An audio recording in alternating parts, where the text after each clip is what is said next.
Hey guys, how you doing? It's that guy here, and I'm here today to talk about the Spider-Man Into the Spider-Verse film.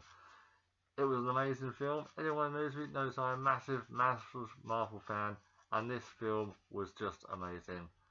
Let's jump straight into it because there's a lot to talk about. Anyway, so it cuts to Spider-Man at the start, and he starts talking about he's the one and only Spider-Man. He starts with, let's get this from the beginning. I'm Spider-Man, the one and the only. I saved the city, fell in love, saved the city again and again and again, and then there was this. And it cuts to him doing the emo dance in Spider-Man 3, which was hilarious. And then he goes on to say that he's got cereal, he's got comic books out, and he loves being Spider-Man, it's great. And he's the one and the only Spider-Man. He's the one that's standing between the city being destroyed, and it's just him and no one else. Then it cuts to Miles Morales, who's greeting his friends and tagging the streets up, who's a graffiti artist. And his dad catches him and escorts him back. He's going to a new private school, and he's not too happy about it. And his dad embarrasses him by making him say he loves you to his dad before he goes in, and everyone laughs at him. So he starts his new school. He tries to adjust to the environment, but obviously with his dad embarrassing, he doesn't get on too well. And he meets a girl who doesn't tell him his name immediately. She tries to fake a name, but yeah, it doesn't go down too well. Anyway, he sneaks out of his dorm to visit his uncle Aaron, who has a criminal past apparently, because him and his dad going on, his dad being a policeman and him being a criminal, sort of. He's like the black sheep of the family, you could say. Anyway, Miles tells him about the girl he met, and he tells him, you know, you should talk to this girl, and anyway, he tries to give him some girl advice, and he takes him down to the part of the underground where he can do a tag on the wall, and he goes to take a picture of his artwork, and before he does, a spider lands in his hand and it bites him. He just whacks it off like that, like it was no big deal. Anyway, the next day he wakes up and he starts hearing these voices, and it's quite clever because they appear in like text boxes like in comic books, so I thought that was a nice little touch there with that. So he tries to put on some clothes, and they find it's hard to fit, and he's sweating a lot. Anyway, so he goes to school and sees that girl again. And so he goes up to her, and he touches on her shoulder, and then he can't take it off, and he finally gets it off, and he gets it stuck to his hair, and she has to go to the office, and they have to shave off half her hair. And then he goes back, and a security guard sees him and goes to approach him, asking why he's not in his dorm. So he runs away, locks himself in the office, his hands are sticking to everything, and he tries to climb out the window. Then he notices that he's walking on the walls, like sideways. So he's thinking, oh my god, it's weird. So, moving on. He goes back down to the underground where he found the spider, and it starts glitching in and out of existence. But then suddenly his spider sense goes off, and he senses danger. So he hides, and Spider-Man comes along fighting the Green Goblin. And in this film, the Green Goblin isn't some guy in a suit. It's actually a huge, massive, like, goblin. Well, not a goblin, because they're tiny creatures, but it's like, well, he's got horns and he's massive, and anyway, it's absolutely amazing. And the fight takes him and the Green Goblin and Spider-Man into the Fisk Industries, and Miles follows them. So then they're fighting. He's fighting. Spider-Man is fighting the Green Goblin, and Miles is there watching. And there's a big machine that Wilson Fisk, Kingpin, is starting up. And the way they did pick Kingpin in this, I'm not too pleased with the character design. He looks like one of the think back to X-Men, you know, the Blob. He's like that. He's like just got a massive body and a tiny little head on top of it. And I really wasn't impressed with the character design. But anyway, he's starting up this machine, and there's suddenly an explosion, and Spider-Man's injured, but he goes to save Miles, who's also in danger at that time. And Spider-Man notices that he's just like him, so he tells him to hide, and gives him this little device to stop the machine. It turns out later that's a super collider. I'll get to that later though. And he goes back to finish the job, but he gets beaten by Wilson. Well, his name is Kingpin, really. Kingpin, and he kills him. He just brings his fist down and kills Spider-Man. Film over. No, I'm just kidding. He keeps going. So then Miles just sees this. He goes home, and he's like really upset. He hugs his dad, his mum, and goes back to his room. So later, the news breaks on that Spider-Man's dead, and his identity was Peter Parker. And there's a memorial service, and Mary Jane, she says a few words and reads an eulogy about him. And there's a great cameo by Stan Lee, who's selling Spider-Man costumes, and like mourners are buying them. Miles buys one, and they're all standing in the crowd, listening to Mary Jane talk about Peter Parker. And Miles gets inspired by these words, and he decides that he'll take up the mantle of being the new Spider-Man.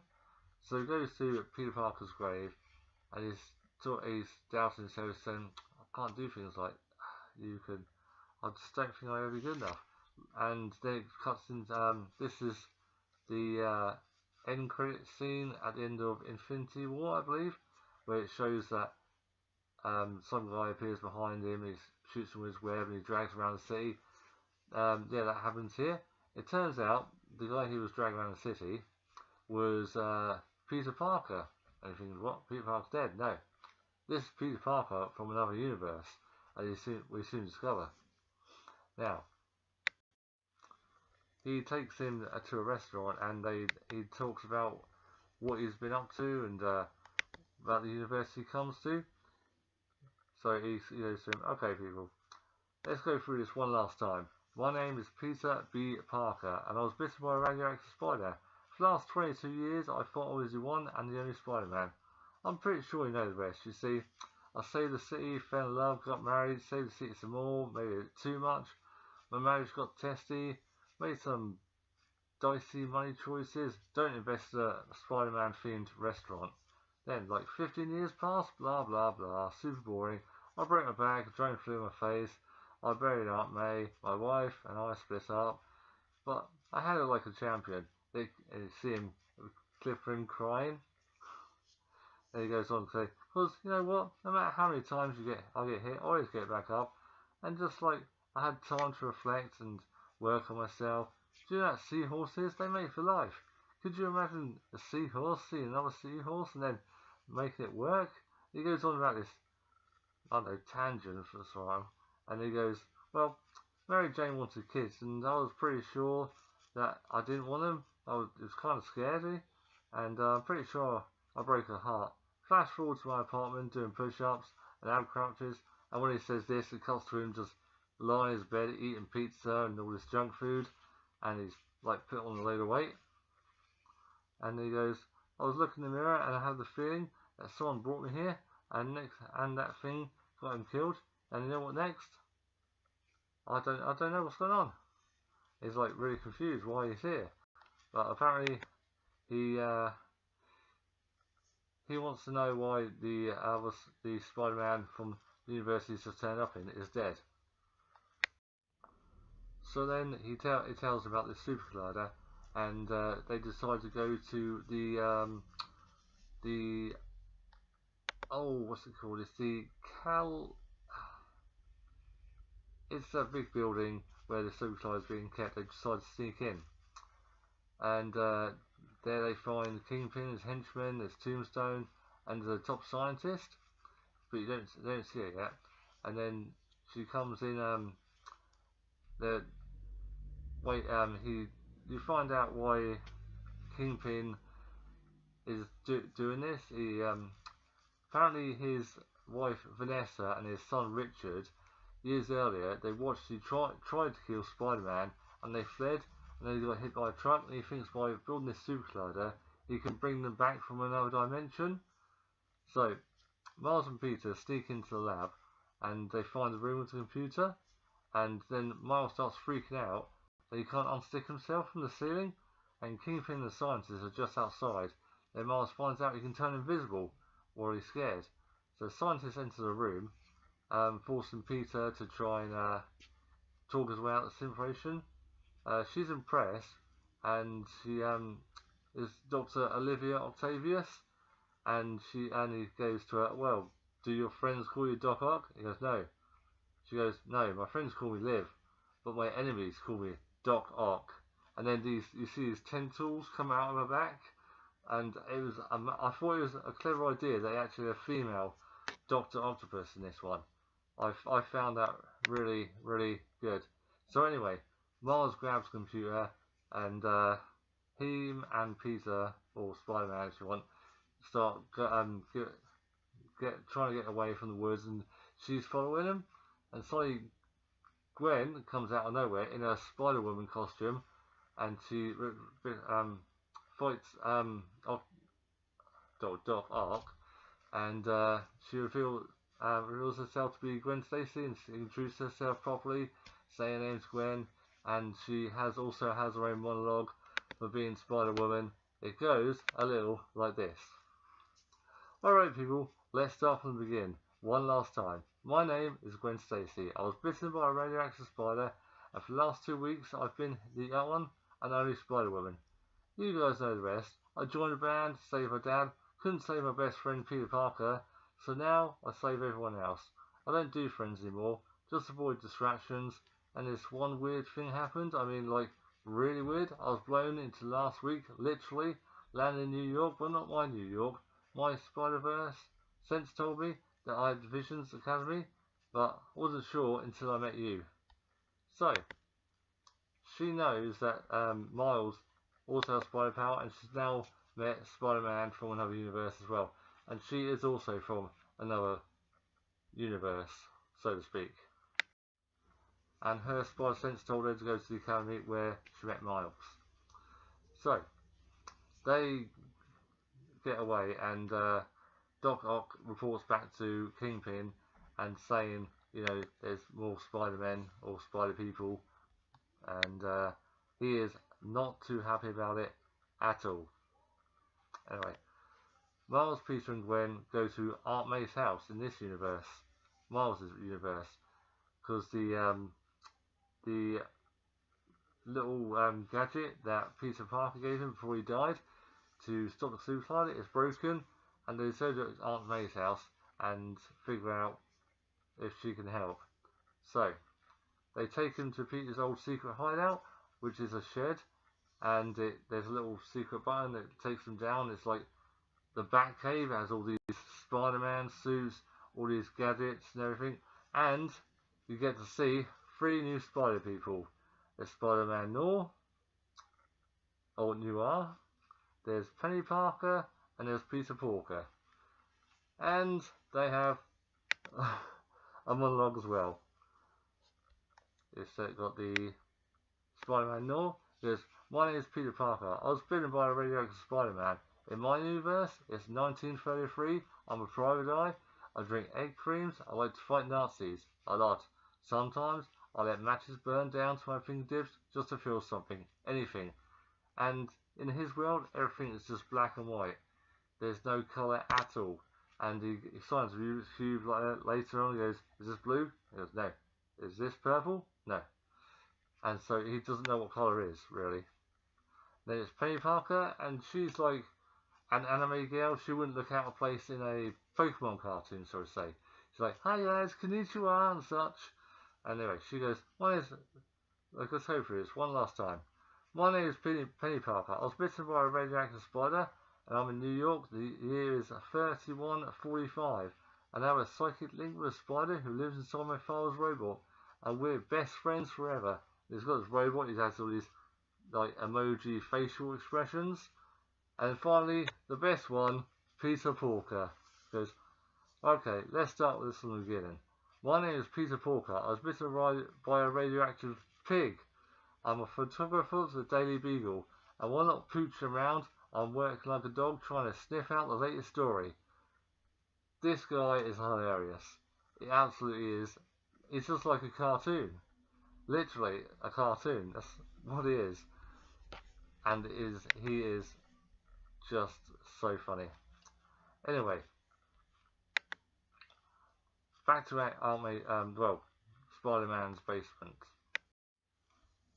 So, they're in the Spider-Man suit hideout, and they're talking to each other, and he introduces Miles. Spider-Man introduces Miles to the rest of them, saying that he's joined, but it's his amazing powers. He can turn invisible, and he goes, "Go on, do it." He goes, "Well, I can't do it on command." Or he can also shoot up this venom blast. He goes, "I can't do it on command." He can't do it on command. So, they decide to talk about Miles and try and test him, see if he is up to the job of being Spider-Man. They fix the device that to stop the collider, and Miles says he has to be the one to stay behind and turn off the super collider while everyone else goes back to their own universe. But everyone is doesn't think he's ready, and he turns invisible and leaves the cave and goes to see his uncle Aaron. He goes to his uncle's home, and his parents are calling Aaron because they haven't seen Miles for a while. And he figures out the Prowler, another bad guy, has followed him to the house, and Miles turns invisible, and the Prowler turns a corner, and Miles turns invisible, so he won't be able to see him. It's like quite tense. It's not too tense, but you know what's going to happen. But it's still like, oh my god, edge of your seat stuff. So here comes the real kicker. The Prowler takes off his mask and talks to Kingpin, and then when he turns around to look around the apartment once more, Miles is still invisible, but he sees the Prowler's face. It's his goddamn uncle. Whoa. The Prowler, who was trying to kill him, is his uncle. Of course, the Prowler doesn't know that it was Miles, because he's wearing a mask. Miles, that is. And so, whoa.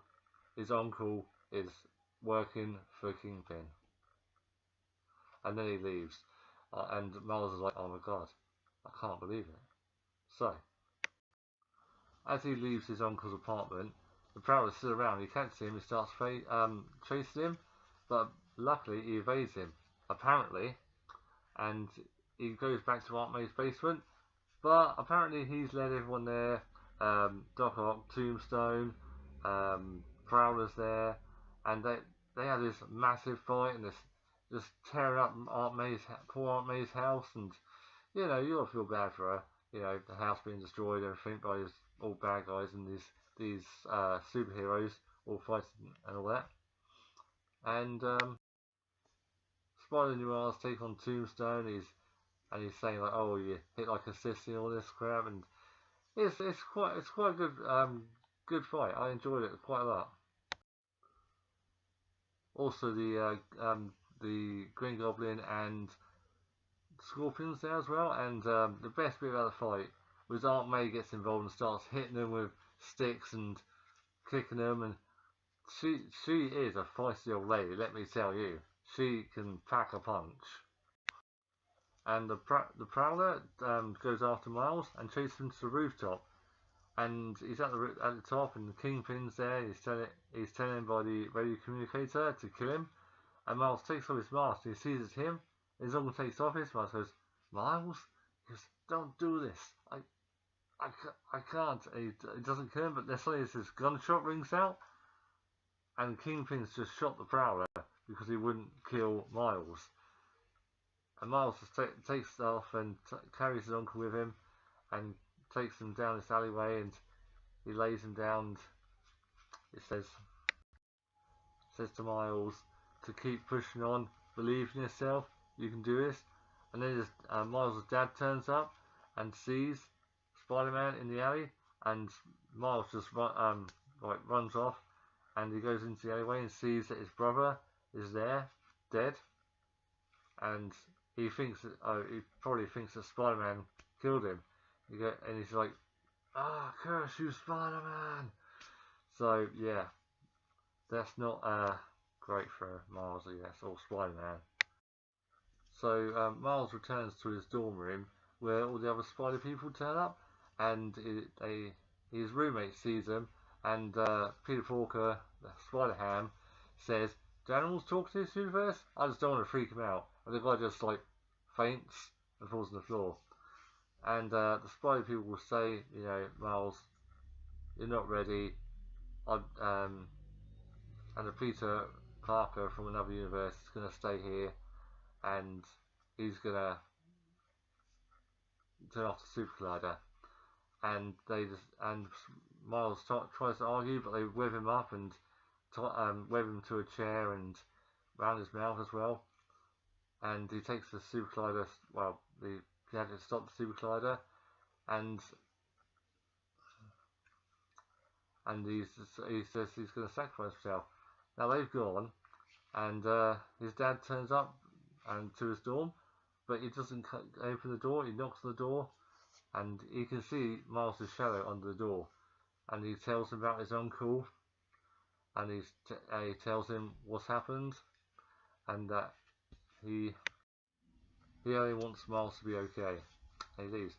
And suddenly Miles musters up the strength. He breaks through the webs, and he returns to Aunt May's house, and he goes to get this classic Spider-Man costume, but he decides to make a few changes. He spray paints it black and has a red spider on the front, and he just makes it and decides that he's got to be the one who's going to save all the other spider people from the other universes. So they all go to Kingpin's gala, and there's a good scene where Mary Jane's there, and she speaks to the other universes. Peter Parker asking about if she can have more bread for the table, and he's like really upset, and he goes, "Well, I'm so sorry. I just wish I could have been there for you. There's no way that you should put up with not having." And they nudge me and go, "No, there's no bread. I wish I could have brought you all the bread you deserve." And she goes, it's okay. It's just bread." And they move on, and they get to where the collider is, and their big fight breaks out between them. Spider-Noir takes on the spider collider turns on, and it's causing earthquakes across the city, and it's causing disruptions. The Spider-Noir takes on Tombstone, Penny, and takes on Goblin, and Spider-Ham takes on Scorpion with a cartoon mallet for some reason. Doc Ock goes after Gwen and Peter, while Miles turns up and suddenly tentacles start hitting her in the face, and turns out Miles has learned to control his abilities. He can turn invisible at will and do his venom shocks and such. But Miles grabs the gadget to stop the collider, and they all start going home and they say their farewells. But in the battle, that Penny's robot buddy gets damaged, and so she leaves first. It's really upsetting. I thought it was going to die, but she's an anime character. They all survive that in anime. Spider-Ham decides to give Miles his cartoon mallet for some reason, and some of them start glitching out, and so you've got to get away fast. So off they go. Gwen affirms a relationship with Miles before going. Peter tried to stay back and help, but Miles chooses to send him back. And then the Kingpin starts coming towards him, and suddenly his family come through the portal and see what he's doing. He's got Miles about to kill Spider-Man again, like in that universe where they saw him, and they run away, and then they get hit by another truck. So by this point, Kingpin is absolutely fuming, and he picks up his fist like he did at the start of the film and brings them down on Miles. And suddenly, you see this truck. Well, the universe is starting to collide together, and it's got his dad in it. And he goes, "Spider-Man, I believe in you. You can do this." And Miles gets up. He picks up Kingpin and swings him towards the gadget, tells Super Collider, he goes, "Hey Kingpin, while you're up there, press that button for me," and he flies straight into it, and it shuts down the Super Collider, and so he saves the day, and everything turns very much back to normal. And Miles, his new Spider-Man, he goes outside and talks to Dad as Spider-Man. Spider-Man hugs him and says, "Thanks for saving the city," and he puts on deep voice, "Oh, you're welcome, citizen." And he says, he almost reveals that he's Miles, but he doesn't tell him because, I don't know, he just didn't tell him. And then you see Miles resumes his school duties, and you see also that the other Spider-Man, he turns up at MJ's house with a bunch of flowers, and he obviously tries to patch things up with her and starts talking to him. Then Miles, you hear Miles talking. There's one log. It's like everyone else, and goes a little like, where is it? Here it is. "Okay, let's do this one last time, yeah? For real this time. This is it. My name is Miles Morales. I was bitten by a radioactive spider, and for like 2 days, I've been the one and only Spider-Man. I think you know the rest. I finished my essay, saved a bunch of people, got hit by a drone. I did this with my dad. Met my roommate finally, slapped a sticker where my dad's never going to find it, and when I feel alone, like no one understands me, what I'm going through, I remember my friends who get it. I never thought I'd be able to do any of this stuff, but I can. Anyone can wear the mask. You just wear the mask. If you didn't know that before, I hope you do now, because I'm Spider-Man. I'm not the only one, not by a long shot." And yeah, then it cuts down to a message which I thought was really cool, and a lovely note for it's a dedication of Stan Lee, and it was just really sweet. And I'm sure most of you know that Stan Lee, the creator of Spider-Man, is passed away unfortunately, and they had a little note at the end for him, and I thought that was just a nice thing to do for him. It doesn't end there though. After the credits, there is another scene. They show Spider-Man, and basically they know how to travel through time. Including the credits, there's a scene, Spider-Man 2099 learns the old Spider people from his assistant Lydia, and he travels to Earth 67, where he ends up in like the early Spider-Man cartoon. And he starts pointing argument with him, and it's just absolutely hilarious. But anyway, this film was really good. If you haven't seen it, go and see it. And our next film is, I believe, Captain Marvel, and I will talk about it when I go and see it. I'll catch you next time. Have fun now, you guys. Bye bye.